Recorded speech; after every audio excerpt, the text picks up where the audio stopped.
This party revealed a family infidelity. The husband saw the video recording of the betrayal and made the only right decision. My dear viewer, make yourself comfortable. Hey, are you all right? Madison's soft voice cut through the noise of the TV as her hand gently touched my shoulder. I was sinking deep into the couch cushions. The evening had just begun, and the quiet sounds from the screen filled the room. I barely made it to the door after a terrible day at work, kicked off my shoes, and collapsed on the couch. Yeah, I replied in a flat, detached tone. Just tired. That meeting was brutal. I pressed my fingers to my temples, trying to ease the dull ache that had been building all day from endless spreadsheets and constant questions from my team. Madison immediately understood what was going on. She had seen me like this many times before. Sitting down beside me, she absent-mindedly played with the fabric of her dress. You should go out tonight, she suggested. There's a party at the club. It might help you unwind. She smiled, her voice light and a little playful. Victoria and I are going. It's been a while since we had some fun together. I glanced at her and noticed the sparkle in her eyes. Socializing came naturally to Madison. She thrived on conversations, dancing, and good cocktails. But for me, those kinds of events always left me feeling drained rather than refreshed. Not sure, I muttered, leaning back and closing my eyes. The very thought of loud music and empty small talk intensified my headache. I'm too tired. You and Victoria should go without me. Almost on cue, Victoria walked into the room, adjusting her dress and flashing a dazzling smile. She was 30 but still held on to that youthful exuberance, always ready for new adventures. Come on, Dad, she teased, her heels clicking on the floor as she approached me. You can't leave us alone tonight. She quickly kissed me on the cheek before checking her reflection in the mirror by the door. The club's going to be packed. You won't want to miss it. I couldn't help but smile at her enthusiasm. Victoria always had a way of lighting up any room, but tonight I just didn't have the energy to join them. I think I'll sit this one out, I chuckled. You and your mom can have fun for all of us. Victoria laughed, grabbing her purse from the dresser. All right, but if you change your mind, you know where to find us. Madison stood up, smoothing out the folds of her dress before leaning down to kiss me quickly. Are you sure you don't want to go? She asked again, her voice soft, but I caught a hint of disappointment in her warm tone. Positive, I reassured her. I just need a quiet night. She smiled playfully, her eyes sparkling. All right, she laughed quietly. But don't blame us if you miss the best party of the year. With that, they headed for the door, their laughter lingering for a moment after they were gone. The door clicked shut, and suddenly the house felt too quiet. I glanced at the clock. It was barely 7 in the evening, but the silence was already pressing down on me. For a while, I just sat there, the dim light casting long shadows across the room. Usually, I welcome the quiet after a long day, but tonight something felt different. A strange feeling gnawed at me, an unease I couldn't quite explain. Probably just the headache, I muttered, getting up and heading to the kitchen for a glass of water. I tried to shake off the odd sensation, reminding myself that everything was fine. Madison and Victoria loved these club events, and they'd been going for years, ever since Victoria moved back home after college. The club had always been a part of our lives, full of memories. Barbecues, holiday parties, summer picnics. I had never had a reason to worry. They were always surrounded by friends. But tonight, something felt off. I returned to the couch. My eyes landed on the empty spot where Madison had been sitting just a minute ago. She looked stunning as always, full of life and energy, even after all these years. And Victoria, my little girl, all grown up but still with that playful sparkle in her eyes. They mean everything to me, and I trust them completely. So why can't I shake this feeling? The thought kept spinning in my head as I mindlessly flipped through TV channels, not focusing on any particular program. Maybe it was exhaustion weighing on me, or maybe it was Madison's persistence in convincing me to go with them tonight. Something was off about the way she invited me, wasn't it? I shook my head, trying to brush off the growing doubts. You're just overthinking it, I told myself. There was no real reason to worry. Madison had always been reliable, especially with Victoria. Sure, she had her unpredictable moments, but deep down, she was a good person. Nevertheless, as the house grew quieter and the minutes dragged on, that uneasy feeling didn't leave me alone. I glanced at the clock again, only 8 p.m. They've probably just arrived at the club, settled in with drinks, and are chatting with everyone. I closed my eyes, trying to picture it. Madison laughing with her friends while Victoria, as usual, was surrounded by young men. Her bright energy lighting up the room. They're just having a good time. That's all. But no matter how much I tried to convince myself, the uncomfortable feeling stayed with me. I stared at the ceiling, watching the slow rotations of the fan. I should have gone with them. I should have pushed through the tiredness and joined them. What was wrong with me tonight? I mumbled to myself, running a hand through my hair. Maybe nothing happened. Maybe I was just feeling off because I was tired. As the hours stretched on, I tried to distract myself with a movie, but every pause in the action brought me back to that anxious feeling. The knot in my stomach refused to loosen. By 9 o'clock, I gave in, turned off the TV, and headed to bed. The anxiety still hung over me, heavy like a dark cloud, ready to burst. Madison and Victoria would be back soon, and everything would be normal again, like always. But deep inside, a quiet voice kept whispering that something was wrong. I just hadn't realized it yet. The next morning began like any other. I sat at the kitchen table with a cup of hot coffee, browsing through work emails. Sunlight poured into the room, warming it as I absent-mindedly scrolled through reports. The smell of freshly brewed coffee filled the air, and for a moment, the morning calm eased the lingering headache from the previous night. My peace was interrupted by the sound of the doorbell. I glanced at the clock, just after 7 a.m. I wasn't expecting anyone. Setting the coffee aside, I got up and walked to the front door. Peeking through the peephole, I saw Alexander, our new neighbor. He had recently moved in, a big guy with a friendly smile. But today something was different. His posture was tense, his expression unusually serious. I opened the door. "Hey, Alexander, what's up?" I asked, trying to keep my tone casual despite the strange vibe he was giving off. "Can we talk?" Alexander's voice was strained, missing its usual cheerfulness. The smile he always wore was gone. "Sure, come in," I replied, stepping aside to let him in. It felt like he was carrying something heavy, like a storm on the horizon. Alexander walked into the kitchen, his eyes darting around the room as if he was making sure we were alone. "Is everything okay?" I asked, frowning at his odd behavior. Normally, Alexander was laid back, always cracking jokes or sharing something funny. But today he looked on edge. He glanced at me nervously, fiddling with his phone. "Listen, man," he began, his voice hesitant. "I hate to be the one to tell you this, but I think you need to know." A sinking feeling formed in my stomach. I leaned against the counter in the kitchen, crossing my arms over my chest. "What are you even talking about? You didn't go to the party, right?" Alexander's voice was quiet, and he avoided looking at me. I nodded slightly. "Yeah, I wasn't feeling well, so I just stayed home and went to bed." "Why?" Alexander let out a soft whistle, shaking his head as if he was struggling to find the right words. "Dude, you missed a crazy night. Things got out of control. The club manager, well, let's just say he was in the jacuzzi with 2 girls, and it was far from innocent. It was wild. Here, take a look." A wave of anxiety washed over me. Alexander wasn't the type to exaggerate, and the tension in his voice made my stomach tighten. "What are you talking about? What happened?" My voice grew tense, reflecting the nervous energy that filled the room. He hesitated for a moment before pulling out his phone. "I didn't want to show you this, but you need to see it."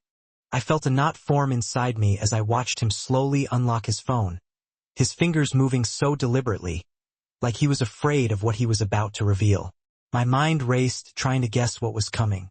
When he finally turned the screen toward me, it hit me like a punch to the gut. The video started blurry, but then the image became clear. It was the club's jacuzzi, but it felt like I was looking at something foreign. Two women in revealing bikinis were laughing and splashing in the water. Their faces were partially obscured by steam, but as soon as I realized who they were, my breath caught in my throat. Madison and Victoria, my wife and my daughter, both of them were there, laughing and flirting with the club manager. My vision blurred, and everything around me started to spin. The club manager casually placed his hand on Madison's shoulder, leaning in far too close. My heart pounded in my chest, each beat more painful than the last. They laughed, touched each other, and then it escalated into something far worse. They crossed the line. "No, this can't be real," I whispered, barely able to force the words through my dry throat. I could hardly breathe. Alexander remained silent, watching me with pity in his eyes. "I didn't want to show you, but you had to know," he said softly. I couldn't tear my eyes away from the screen, frozen in place as the horrifying reality unfolded before me. Madison's laughter echoed in my head, but now it sounded wrong, poisoned by betrayal. Victoria was right beside her, both acting as if they didn't know me, as if they didn't care. A wave of disgust churned inside me, and I clenched my fists, struggling to keep my composure. My wife, my daughter, with him. How is this even possible? I muttered under my breath, barely audible. My thoughts were chaotic, desperately searching for something, anything, to explain what I was seeing. But there was no explanation. None of it made any sense. Alexander shifted uncomfortably, clearing his throat. "I'm really sorry, man. I thought you should know," he said. I wanted to scream, to throw the phone, to break something, anything, to release the seething rage boiling inside me. But I just stood there, frozen in disbelief, watching the people I loved most betray me in a way I could never have imagined. "Thanks, Alexander," I muttered, the words feeling hollow. I couldn't even look at him. "I just need some time," he nodded, his face full of sympathy. "Take as long as you need. I'm really sorry, brother. If you need anything, I'll be right next door." I remained silent, unable to bring myself to reply.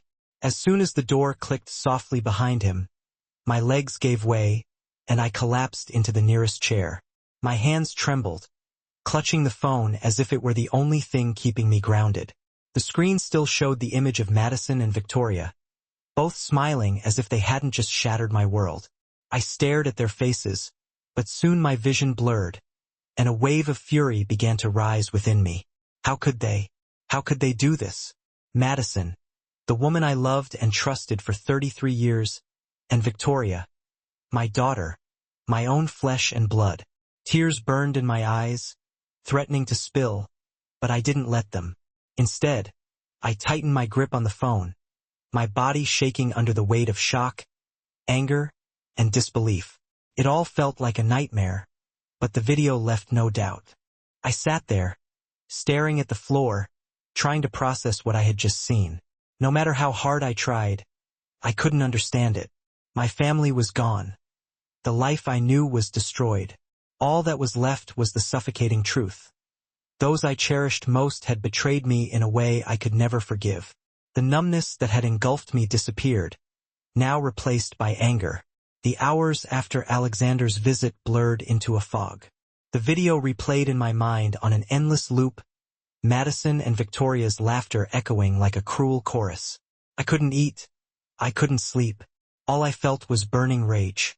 But I wouldn't let it spiral out of control. No, if they could betray me this deeply, I would repay them in kind. I had to hurt them in a way they could never imagine. They didn't know that I was aware of their betrayal, and that was my greatest weapon. I had to keep my emotions in check, hide the storm inside. I needed time to plan, to devise the perfect revenge so they would feel every ounce of the betrayal I had endured. I locked myself in my office, pacing the floor as thoughts swirled in my head. I considered countless possibilities. How could I expose them? How could I humiliate them? How could I strip them of their power the way they had stripped me of mine? But nothing seemed enough. It had to be flawless. No shouting, no dramatic scenes. I wouldn't let them see how broken I was. I needed control. I wanted to strike with such force that they would never recover.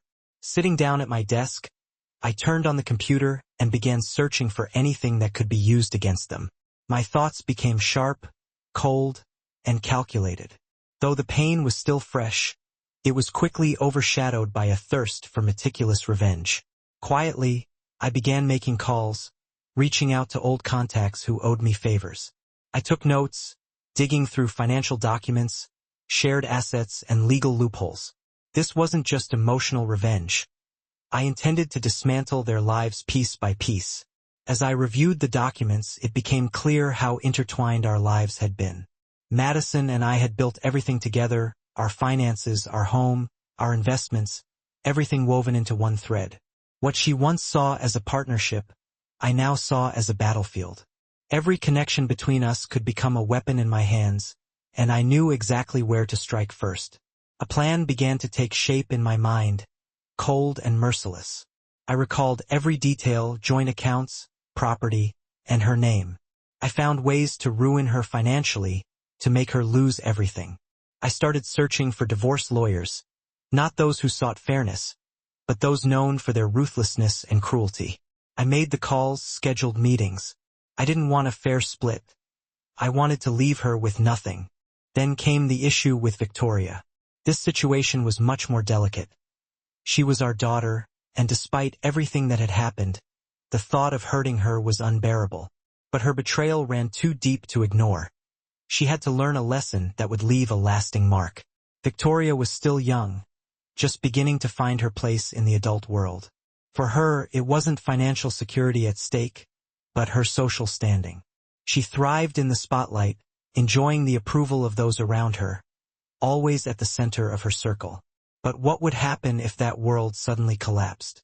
If the people she relied on started to turn away from her? I began cautiously reaching out to some of her close friends, planting small seeds of doubt. Little comments casually slipped into conversation. Hints about how she behaved at a party, suggestions that she may have gotten too close to certain people. These whispers would spread, and I knew it was only a matter of time before they reached the right ears. Her carefully constructed image would begin to crumble before her eyes. That evening, when Madison and Victoria returned home, I was ready. They walked in together, laughing as if everything was perfectly normal.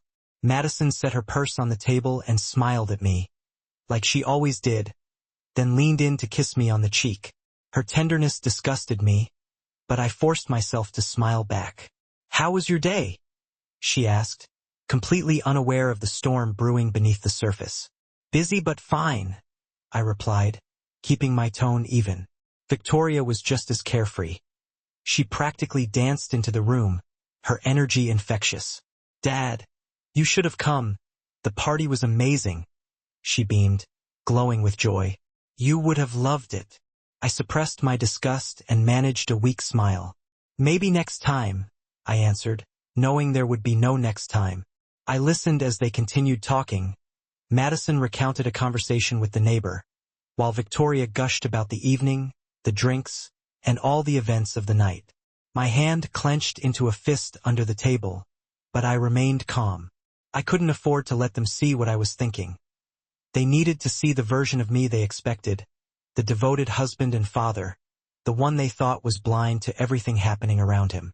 Madison went to the kitchen to start dinner, and Victoria continued her stories. And the club manager, "Oh, he was hilarious," she laughed, as if mentioning that place didn't drive a knife deeper into my heart. We all laughed until we cried. I forced myself to chuckle, nodding as if I found it interesting, but inside I noted every word, every lie, every moment they pretended everything was still normal. Their laughter, their carefree attitude, only fueled my determination. Over dinner, I continued playing my role, the attentive, engaged husband, asking about their future plans, pretending to care about their daily concerns. But my mind was elsewhere, already calculating my next steps. The financial preparations were already complete. Soon, Madison would discover her accounts drained, her sense of security shattered. At the same time, Victoria's social world would begin to crumble as the rumors slowly spread. At first, they might chalk it up to bad luck or misunderstanding, but eventually, they'd realize the truth. I was behind it all. As night fell, my anger still simmered, barely contained, but I continued to hide it. I smiled, laughed at their jokes, and played the part they believed I would always play. But I was no longer the man they thought I was. As I sat there, listening to their laughter filling the house, I made a silent vow they wouldn't see it coming. By the time they realized what was happening, it would be too late. They had destroyed my world, and now it was my turn. The next day, everything would change. What followed was a series of carefully planned actions, each one thought out down to the smallest detail. My goal was singular, to make them pay for what they had done. Every decision was deliberate, every step precise. I spent hours in my office, reviewing every detail, typing up documents, and setting every piece of my plan into motion. Every element had to be executed flawlessly. It wasn't just about the club manager spending time with my wife and daughter. The courts, lawyers, and anyone interested would be invited to witness the entire spectacle unfold. One morning, while Madison went about her usual routine, I discreetly contacted a lawyer specializing in complex divorces. My instructions were simple. Leave no stone unturned, no mercy, no compromises. We spoke for about an hour, and by the end of the conversation, the path forward was clear. The lawyer would prepare the divorce papers, ensuring that every detail worked in my favor. Our assets, the house, savings, and investments, would be divided in such a way that Madison would be left with mere scraps. That evening, after speaking with the lawyer, I joined Madison at the kitchen table. She was sipping a glass of wine, flipping through a magazine, completely unaware of the story storm that was about to hit. I kept the conversation light and casual, waiting for the moment to feel right. When it did, I leaned in and, with a calm but firm tone, said, "Madison, I've been thinking maybe we should consider family therapy." She looked at me with surprise but no alarm. "Therapy? Why? Is something wrong?" she asked, her voice casual, suspecting nothing. I shrugged slightly, maintaining my composure. "I just think it might be good for us, to keep our marriage strong. We've been through a lot, and I want to make sure we stay in a good place." Madison smiled, nodding as if she were seriously considering it. "You're probably right," she agreed. "Everything's fine, but it couldn't hurt, right?" I smiled back, concealing the bitter truth that our marriage was already dead.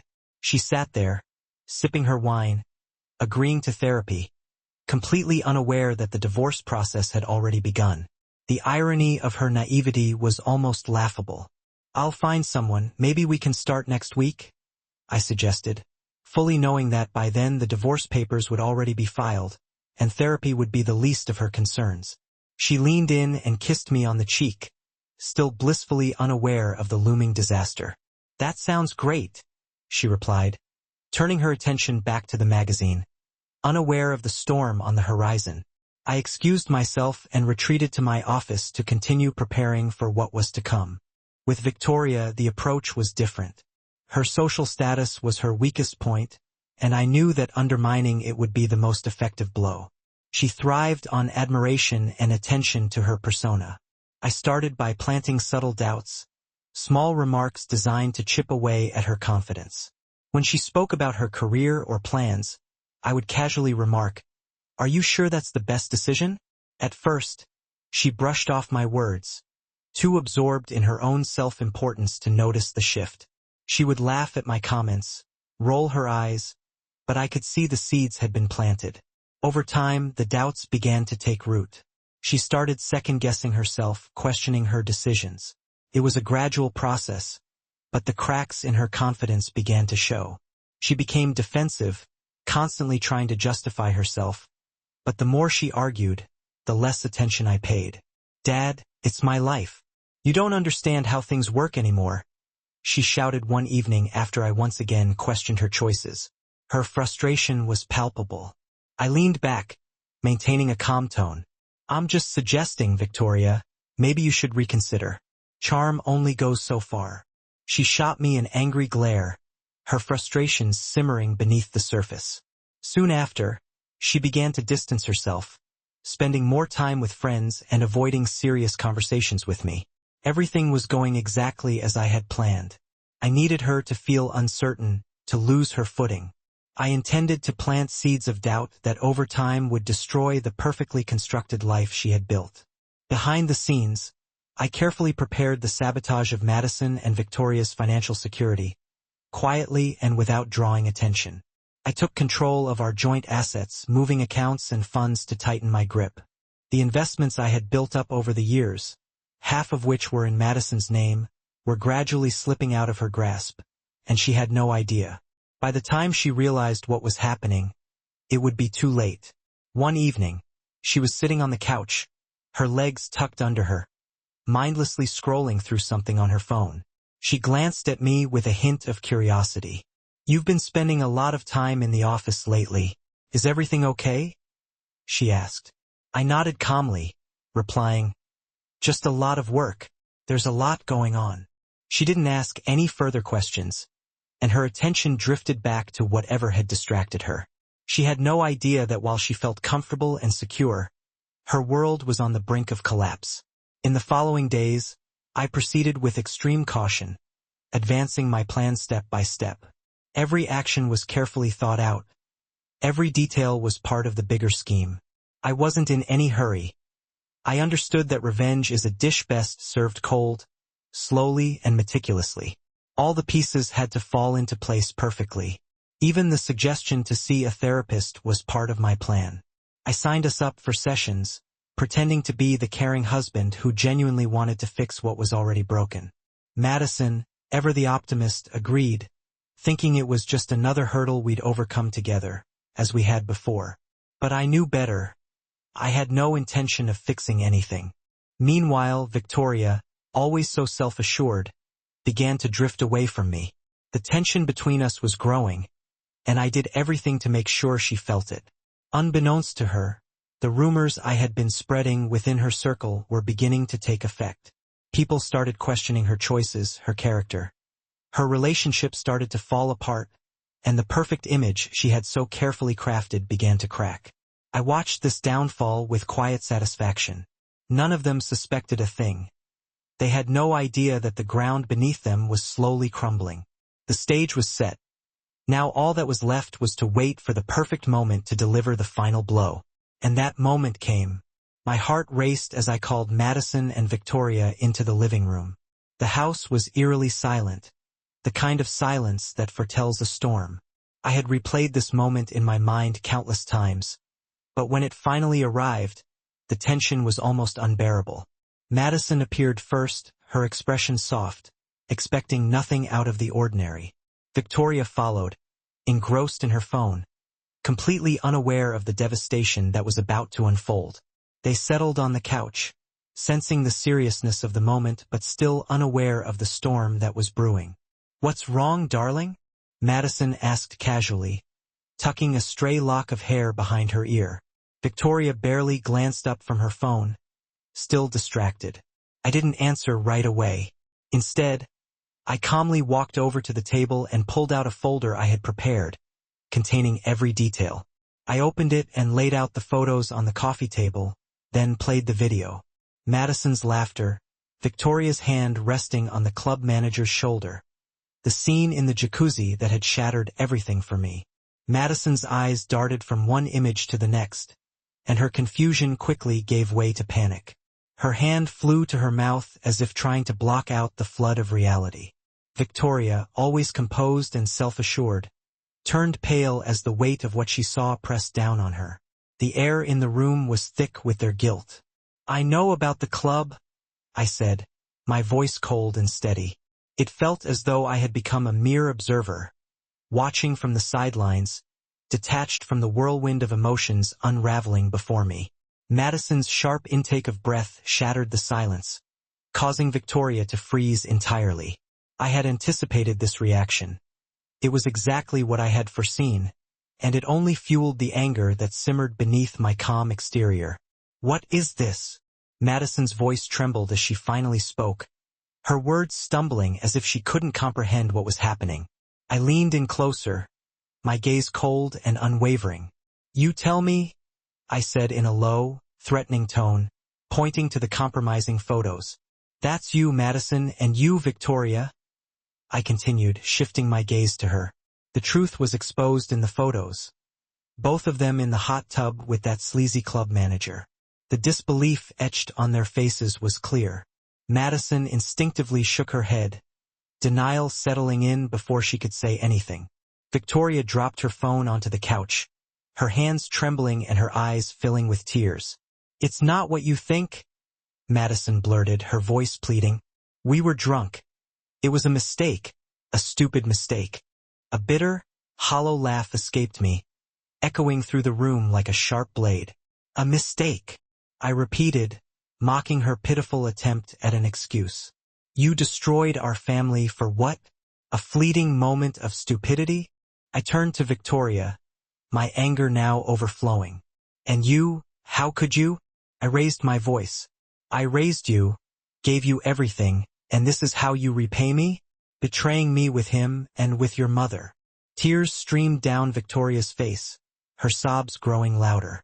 "Dad, I'm sorry," she whimpered, her voice shaking under the weight of her guilt. "I didn't think." She whimpered, her voice shaking under the weight of her guilt. "Didn't think," I snarled, cutting her off. "That's your excuse. You didn't think when you got into that hot tub. You didn't think when you flirted and laughed with him, like I didn't matter, like none of this mattered." Madison reached out her hand toward me, her fingers trembling. "Please," she whispered, her voice breaking with desperation. "We can fix this. It doesn't have to end like this. It was just a stupid mistake." I recoiled from her touch, disgust rising within me like bile in my throat. "A mistake," I growled. "Is that all this means to you? What about the years we spent together, Madison? The sacrifices, the trust, the love? Was it all so meaningless to you that you decided to throw it all away for one night with some scumbag?" Madison's tears reflected the guilt in her eyes, but she remained silent, searching for words she couldn't find. Her lips quivered, but nothing came out. A heavy silence hung in the room, thick with the weight of her betrayal. I could feel the balance shifting, control slipping away from them.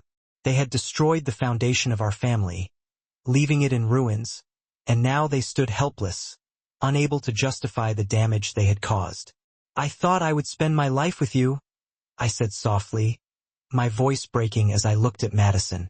"You were my partner, my best friend. Now you're just a stranger, someone I don't even know anymore." Madison collapsed onto the couch, her sobs becoming uncontrollable. "And you?" I added, turning to Victoria, my tone hardening. "You were my daughter, my little girl. How could you do this, not just to me but to yourself? You've shamed yourself and destroyed everything. How could you let this happen?"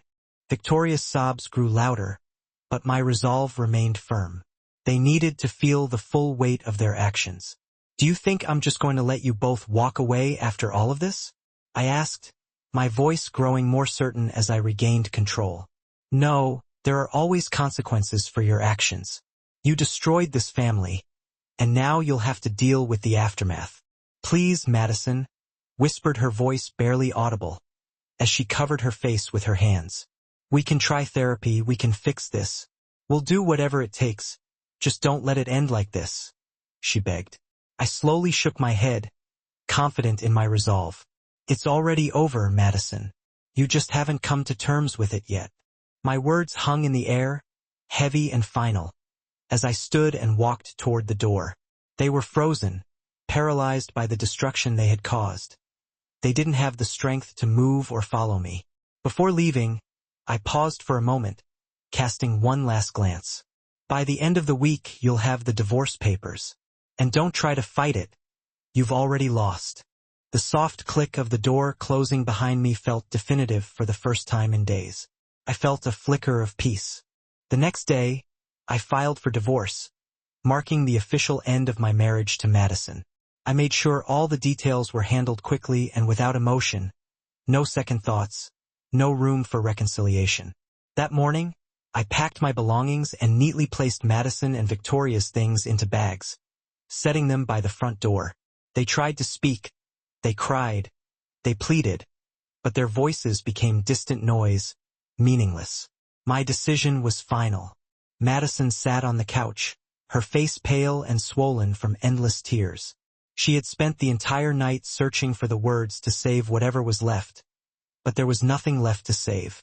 Victoria stood beside her, silent, fully grasping the weight of reality. "Please, just talk to us," Madison begged, her voice hoarse and trembling. "We made a terrible mistake, but we don't deserve to lose everything." I didn't flinch. "You lost everything the moment you stepped into that jacuzzi with him," I replied, my voice cold and firm. "This isn't something you can just apologize for. You both made your choices. Now you'll have to live with them." Victoria finally spoke, her voice shaking and filled with regret. "Dad, I'm so sorry. I don't even understand why I did it. Please don't do this. Don't throw us out. I'll do anything to fix this." I looked at her, the daughter I had cared for, protected, and loved for 30 years. What should have been difficult to say came out easily. "You betrayed me in the worst way," I said, meeting her gaze. "You were supposed to be my daughter Victoria, my family, but you chose her." I gestured toward Madison, who was now sobbing uncontrollably. "You both destroyed everything. Now you'll have to face the consequences. I hope you didn't bring back some contagious disease from that party." My words were heavy, but I wasn't finished. "I want both of you out of my house. You have a week to find somewhere else to live, but you won't be staying here any longer." Madison's sobs grew louder, and Victoria trembled, hugging herself in a desperate search for comfort. But I felt no compassion for them. They had made a mockery of me, destroyed everything I had built with them. Now it was their turn to feel that loss. "Please don't do this. We have nowhere to go," Madison sobbed, her voice shaking as she took a step toward me, as if she could somehow mend the rift created by her betrayal. I shook my head. "That's no longer my problem. You should have thought about that before you disgraced me with those words." I turned away and didn't look back, not when Madison's sobs echoed down the hallway, nor when Victoria called out one last time. I left, and as the door closed behind me, I felt an odd sense of freedom, as if a weight I had carried for so long had finally been lifted. The consequences only started to unfold when I left the house, slowly untangling the web of lies woven by Madison, Victoria, and the club manager. Their deceit was intricate, but I was determined to uncover the truth. The first step was quietly delivering the compromising video and photographs to the right people in the community. Michael, the club manager, who had long enjoyed a reputation as a kind and respected figure in town, watched his flawless image crumble with just one letter. Within a few days, the town was buzzing with rumors and whispers. The club acted swiftly, severing all ties with Michael in an attempt to distance itself from the stain of his scandal. His once untouchable image was shattered beyond recognition. Invitations to events disappeared, and people who once considered him a friend began to distance themselves. The respect he once commanded dissipated like smoke in the wind. No one wanted to be associated with a man entangled in relationships with a married woman and her daughter. Michael's attempts to restore his name were feeble. His reputation was irrevocably destroyed. Wherever he went, whispers followed him, every awkward silence and tense glance reminding him of his wrongdoing. Madison and Victoria didn't have it any easier. They were forced to leave their home and found temporary shelter with friends, but the shame followed them everywhere. News of their actions spread like wildfire, and soon they became outcasts in the community. Madison sought comfort from family and friends, but most had already taken my side, unwilling to overlook such betrayal. Their actions were too egregious to be forgiven. It was rumored they couldn't find permanent housing. Madison lost her part-time job at the boutique when her boss learned of her involvement in the scandal. Victoria also couldn't show her face in town. She became the subject of endless gossip, with people discussing her betrayal of her mother by sleeping with her lover. Everywhere there were talks that Michael had contracted syphilis, and rumors swirled that Madison and Victoria were to blame, though whether that was true or not didn't interest me. Victoria became an object of ridicule and quiet commentary in the small town. As for me, I began to move forward, slowly but with newfound resolve. I refused to let their betrayal define my life. I surrounded myself with loyal friends, those who genuinely cared about me. I hired a lawyer who ensured that the divorce left Madison with almost nothing. I kept the house, the savings, everything. Madison was left with only the bare necessities. Sometimes, I wondered if I had been too harsh. But then I would remember the video. I remembered their cruel laughter, their complete indifference to the damage they had caused. With each memory, the sense of guilt gradually faded over time. I found peace. I rebuilt my life step by step, no longer drowning in the toxicity of their lies. I rediscovered the joy of living, going out, meeting new people, and realizing that life after betrayal could still be fulfilling. Madison and Victoria, on the other hand, were left to face the destruction they had created. They had to live each day remembering the life they had ruined. Now I live the life I deserve, free, unburdened, and finally at peace with myself. The rumors about Madison and Victoria having syphilis turned out to be true, confirming that they had been indulging in their betrayals long before I found out. It saddens me that for so many years, I was surrounded by such deceitful and immoral women, as my wife and daughter, my friend. This is the end of the story.